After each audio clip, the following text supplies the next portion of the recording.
इस कार्यक्रम के पुण्यार्जक हैं नमन करता सन्मति सुबल जन श्रुत सेवा संघ रजिस्टर्ड श्री मनोज जी अनुप्रधान, भोपाल राजेंद्र जैन TI, श्रीमती अनीता जैन, आकाश जैन, कृति जैन, प्रिंस जैन, पूजा जैन भोपाल, संजय जैन मुंगावली, संध्या जैन, सनी जैन भोपाल मध्य प्रदेश। संपर्क सूत्र अभिषेक जैन, महावीर ज्वेलरी भोपाल 9827812370। 5 इंद्रियों मन के विषय में विरक्त होना और 6 क्या की जीवन की रक्षा,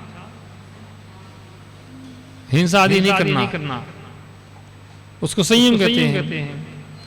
और राग सहित संयम को सराग संयम कहते हैं। राग सहित संयम होता है उसको सराग संयम। यह संयम 6ठे गुण स्थान से 10वें गुण स्थान तक के सभी दिगंबर मुनियों को होता है। सराग 6ठे गुण स्थान से 10वें गुण स्थान तक। अभी मान लो अभेद सागर है, इनका कौन सा संयम है? बीतराग संयम, सराग संयम। अरे भाई सब घर द्वार छोड़ दिया, कपड़े लत्ते छोड़ दिए, माता पिता छोड़ दिए, भाई बंधु छोड़ दिए, ये सराग संयमी की बीतराग संयमी है? अरे घर छोड़ दिए, माता पिता छोड़ दिए, सब छोड़ दिए, अपने धर्म ध्यान करते हैं, सब छोड़ के घर से द्वार छोड़ के यहाँ बैठे हैं। सराग संयम, बीतराग संयम।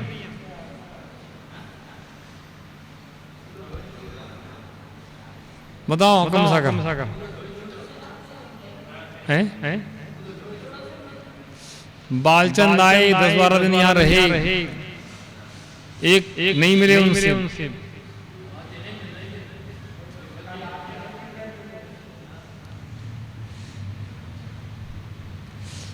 10वें गुण स्थान तक जब तक मोहिनी कर्म का उदय है तब तक वह सराग संयम ही कहलाएगा। और 12वें गुण स्थान में, 11-12वें गुण स्थान में मोहिनी कर्म का उपशम होने पर या मोहिनी कर्म का क्षय होने पर, है ना, तब कहलाएगा वह बीतराग संयम। 10वें गुण स्थान तक सराग संयम कहलाएगा। इसलिए 6ठे गुण स्थान तक से लेकर के 10वें गुण स्थान तक के जितने जीव हैं, मनराज हैं, वे सराग संयमी कहलाते हैं। अभी हम लोग सब कैसे हैं? सराग संयमी, है ना, सराग संयम है।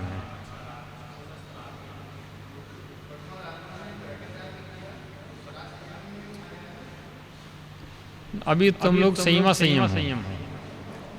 जैसे मान लो व्रती हैं, वो संयमा संयमी है।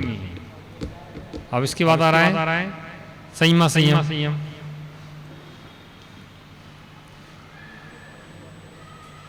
यानी 6ठवें गुण स्थान में मुंडराज होते हैं। मुंडराज को कहते हैं 6ठवें से लेकर के 10वें गुण स्थान तक। वर्तमान में मुंडराज का गुण स्थान कौन सा है? 6ठवां और 7वां, है ना। 6वां 7वां गुण स्थान मुंडराजों का होता है। और वैसे गुण स्थान देखें छद्मस्त अवस्था की, तो 6ठवें से लेकर के 10वें गुण स्थान तक सराग संयम होता है। और छद्मस्त अवस्था तो 12वें गुण स्थान तक रहती है ना, ऐसा। अब योग किसे कहते हैं? इन सबको मनोयोग पूर्वक अच्छी तरह धारण करना योग कहलाता है। भूत अनुकंपा, वृत्ति अनुकंपा, दान, सराग संयम, इन सबको अच्छी तरह से धारण करना, इन सबको मनोयोग पूर्वक अच्छी तरह से धारण करना योग कहलाता है। शांति, क्रोधादि कसायों के होने पर क्षमा रखने को शांति कहते हैं। क्रोधादि कसाय आ रहे हैं, अवसर आ रहा है सामने, तब भी क्षमा, कोई बात नहीं। किसी ने गाली दे दी, गलत शब्द बोल दिया, अच्छा बुरा कह दिया, कोई बात नहीं। क्रोध के अवसर हैं तब भी अपने भावों को संभालना, ये शांति कहलाती है। शांति भाव या क्षमा भाव है। और शौच, लोभ के त्याग करने को शौच कहते हैं। लोभ का त्याग करना शौच कहलाता है। लोभ को छोड़ देना शौच। और संयमा संयम, सम्यदर्शी श्रावक के व्रतों को संयमा संयम कहते हैं। संयमा संयम किसे कहते हैं? सम्यदर्शी श्रावक के व्रतों को संयमा संयम कहते हैं। आप लोग संयमा संयमी हो, है ना। संयम भी और संयम नहीं भी है। त्रस हिंसा को त्याग वृथा था वरना संहारे, तिरस हिंसा का त्याग करने के बाद व्यर्थ में स्थावर जीवों की हिंसा भी नहीं करते हैं तो संयमा संयमी कहलाते हैं। ऐसी संयमा संयम। अकाम निर्जरा, अपनी इच्छा नहीं होने पर भी परवश कष्ट सहने को अकाम निर्जरा कहते हैं। इच्छा नहीं होने पर भी परवश कष्ट सहने को अकाम निर्जरा है ना।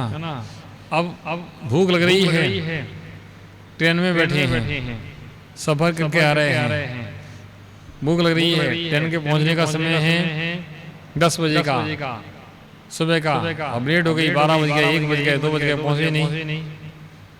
अब बाजार का कुछ खाते नहीं है, नियम बाजार का खाते नहीं है। अब नहीं है इच्छा करने की तब भी करना पड़ रहा है। गाड़ी पहुंच जाए समय पे तो भोजन कर लेंगे।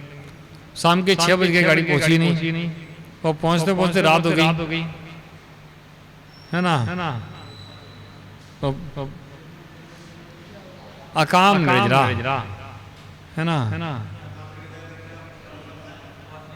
है फल मिलेगा जब कि ठीक है चलो, जब तक हमारा नियम है ना, बाजार का भोजन करेंगे नहीं, रात्रि का भोजन करेंगे नहीं, लेकिन फिर भी हमें साधन नहीं मिल रहा है, तो अब साधन लेकिन नियम का पालन तो कर रहे हैं हम, तो उसका फल मिलेगा। हाँ, व्यवस्था बन जाए, गाड़ी जल्दी बन जाए, या क्या परवाह होती है, अपनी इच्छा नहीं होने पर भी परवश कष्ट सहने को अकाम निर्जरा कहते हैं। इच्छा नहीं होने पर भी परवश कर रहे हैं। इच्छा नहीं है कि हम उपवास करें, हम खा लें पी लें, ऐसी इच्छा है, लेकिन इच्छा नहीं है सब करें, लेकिन फिर भी करना पड़ रहा है। अरे आकुलता है, इच्छा नहीं है इसलिए आकुलता है। इच्छा खत्म हो जाए, आकुलता खत्म हो जाए, क्या नहीं यार खाना ही नहीं है, चलो छोड़ दो, हटाओ, आकुलता खत्म। जब तक इच्छा है तो आकुलता है। सारी आकुलताएं इच्छा से ही उत्पन्न होती हैं। इच्छा खत्म होती है, आकुलता खत्म हो जाती है। अब बाल तप, मिथ्या दर्शन से तपस्या करने को बाल तप कहते हैं। मिथ्या दर्शन से तपस्या करने को बाल तप कहते हैं। हम कितने शाकाहारी हैं, क्या खाते हैं, क्या खाते हैं। और चर्बी को सरकार ने मांसाहार नहीं कहा, उसमें ग्रीन सिग्नल लगा होगा, रेड नहीं लगा होगा, क्योंकि वो मांसाहार के उसमें नहीं आता है, मांस नहीं है, वो चर्बी है। कौन कहता है मांस, बताओ, चर्बी है।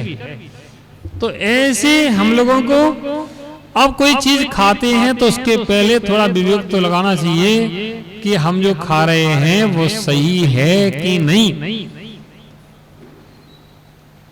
गरी का तेल बाजार में क्या वो मिलता है बताओ, गरी का तेल बाजार में क्या वो मिलता है पता है क्या है?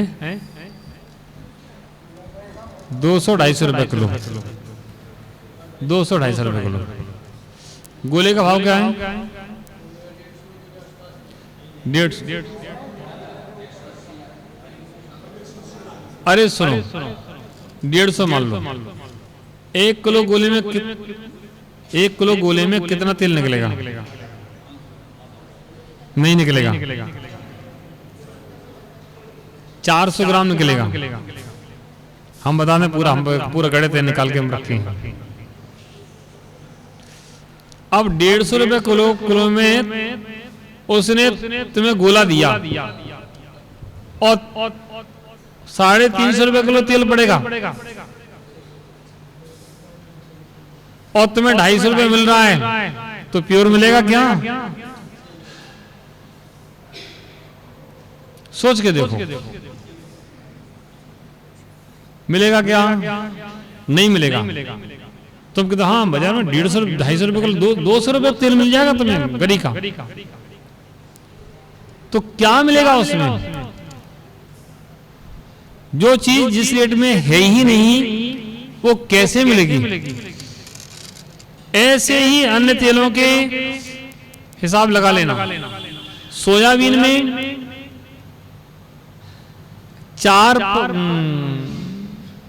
12% तेल निकलता है। कितना निकलता है? 11-12% तेल निकलता है। अच्छी होगी 13% निकलेगा। बताओ भाई, है जानकारी क्या? नहीं है। अब सोयाबीन का रेट क्या है और तेल का रेट क्या है, जोड़ लेना है साहब। और ये तुम्हें रेट रिटेल में बेच रहा है तब की बात है, होलसेल में तो उसका कम रेट है। तो क्या वो प्योर है? मेरे पास लोग आए, महाराज घी से तो तेल शुद्ध है, आप तेल खाया करो। हमें हाँ तेल ले आओ, हमें क्या दिक्कत है, कुछ भी खाओ, कम से कम घी तो कम से कम अपन लोग खुद।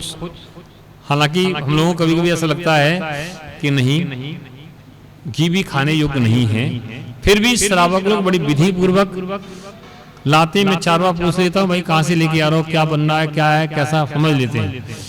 क्योंकि आजकल कोई भी व्यक्ति मिलावट करने से चूकता नहीं है। आजकल व्यक्ति को बाप बनाना भैया सबसे बड़ा रुपया, बाप बनाना भैया सबसे बड़ा रुपया। उसको कमाई करना है, उसने मिला दिया, तुम जानो तुम्हारा क्या होगा।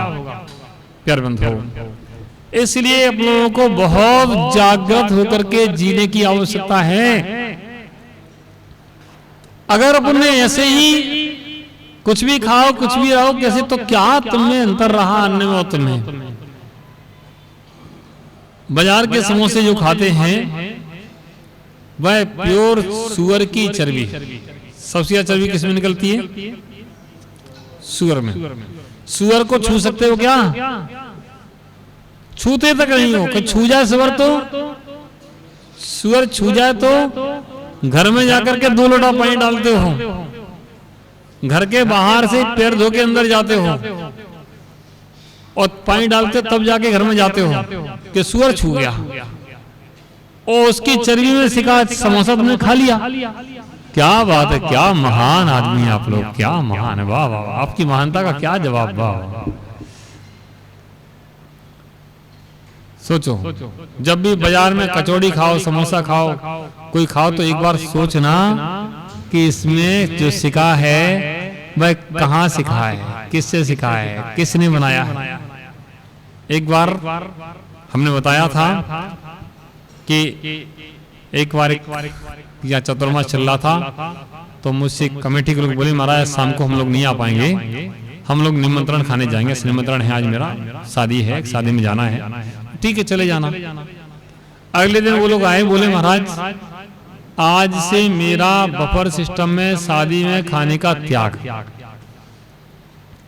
तो मैंने कहा क्यों, क्या हुआ? कि बस महाराज कुछ मत पूछो, त्याग। तो मैंने कहा बताओ तो क्या हुआ? बोले महाराज बताने लायक नहीं। मैंने फिर भी मुझे बता दो, कान में बता दो, मैं किसी से कहूंगा नहीं। बोले महाराज